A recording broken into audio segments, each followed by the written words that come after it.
পড়াশোনার পাশাপাশি একজন শিক্ষার্থীকে সহশিক্ষার মাধ্যমে দক্ষ, যোগ্য এবং দেশপ্রেমিক আদর্শবান মানুষ হিসেবে গড়ে তোলার প্রত্যয়ে সুস্থ সংস্কৃতি চর্চায় আমাদের অঙ্গীকার, এই প্রতিপাদ্য বিষয় নিয়ে নীলফামারীর ডোমারে আনুষ্ঠানিকভাবে যাত্রা শুরু করল তরঙ্গ কালচারাল একাডেমি।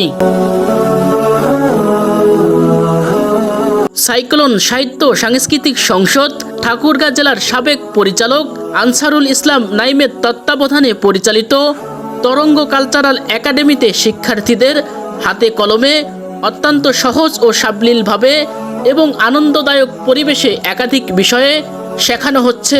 বাচ্চার পড়াশোনার পাশাপাশি এক্সট্রা কারিকুলাম যে অ্যাক্টিভিটিস আছে, সেই এক্সট্রা কারিকুলাম অ্যাক্টিভিটিসে দক্ষ করে গড়ে ওঠার জন্যই মূলত আমাদের এই কালচারাল একাডেমির পথ চলা শুরু হয়েছে। তরঙ্গ কালচারাল একাডেমিতে শিক্ষার্থীদের জন্য রয়েছে কিরাত বিভাগ, সঙ্গীত বিভাগ, আবৃত্তি ও উপস্থাপন বিভাগ, থিয়েটার ও অভিনয় বিভাগ, সুন্দর হাতের লেখা ও হাতেখড়ি বিভাগ এবং এছাড়াও রয়েছে রং তুলি বিভাগ।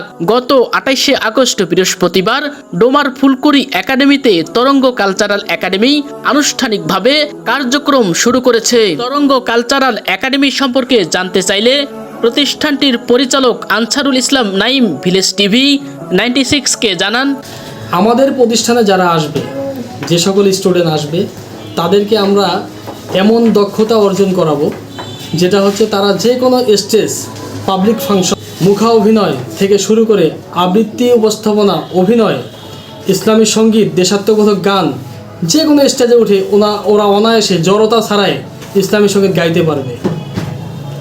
শত শত পাবলিকের সামনেও তারা বলতে কোনো দ্বিধাবোধ করবে না।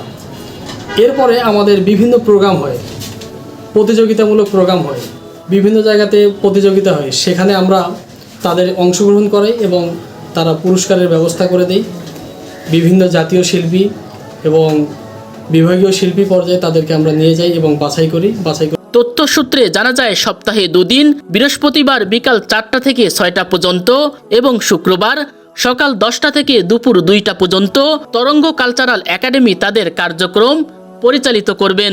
তরঙ্গ কালচারাল একাডেমি সম্পর্কে জানতে চাইলে সুনামধন্য সাংস্কৃতিক ব্যক্তিত্ব অধ্যাপিকা Daisy Nazneen Mashrafi village TV 96কে জানান, তরঙ্গ নামে যে প্রতিষ্ঠানটি উদিত হওয়ার ইচ্ছায় নতুনভাবে পদার্পণ করছে, আর বিভিন্ন আইটেমগুলো সত্যি মানুষের জীবনে প্রয়োজন।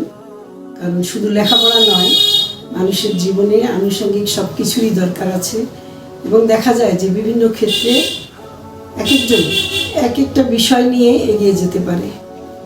তো আমার মনে হয় যে এখন তো আধুনিক যুগ, প্রত্যেক অভিভাবকই সচেতন, তো লেখাপড়ার পাশাপাশি বাচ্চাদের এইসব কারিকুলামের সঙ্গে যুক্ত করা উচিত। এতে বাচ্চাদের প্রতিভা বিকশিত হয়। তরঙ্গ কালচারাল একাডেমির শিক্ষণ পদ্ধতিতে শিক্ষার্থীরাও আনন্দিত। আসসালামু আলাইকুম, আমি তরঙ্গ কালচারাল একাডেমিতে নিয়মিত ক্লাস করছি। এখানকার শিক্ষক যত্ন সহকারে সকল বিষয়ে শেখাচ্ছে, যেমন রং তুলি, সঙ্গীত, অভিনয়, মানে অনেক ভালো লাগছে আমার। আসসালামু আলাইকুম, আমরা এই একাডেমিতে আসে আমার খুব ভালো লাগতেছে। আমরা এখান থেকে হাতের লেখা, ড্রয়িং, সঙ্গীত ইত্যাদি অনেক কিছু শিখতেছি। আমি এখানে এসে অভিনয় শিখেছি, অভিনয় অনেক ভালো লাগে, টিচার শিখাইছে অনেক সুন্দর সুন্দর অভিনয়। শিক্ষার্থীদের মেধা ও মননশীলতা বিকাশে শিক্ষার পাশাপাশি সহশিক্ষা অত্যন্ত গুরুত্বপূর্ণ বলে অভিমত দিয়েছেন বিশেষজ্ঞরা। Anwar Hossain, village TV 96। রোজ বিহানে একটা পাখি আল্লাহ আল্লাহ ডাকে, সেই পাখিটির গানে গানে হৃদয় দুলতে থাকে।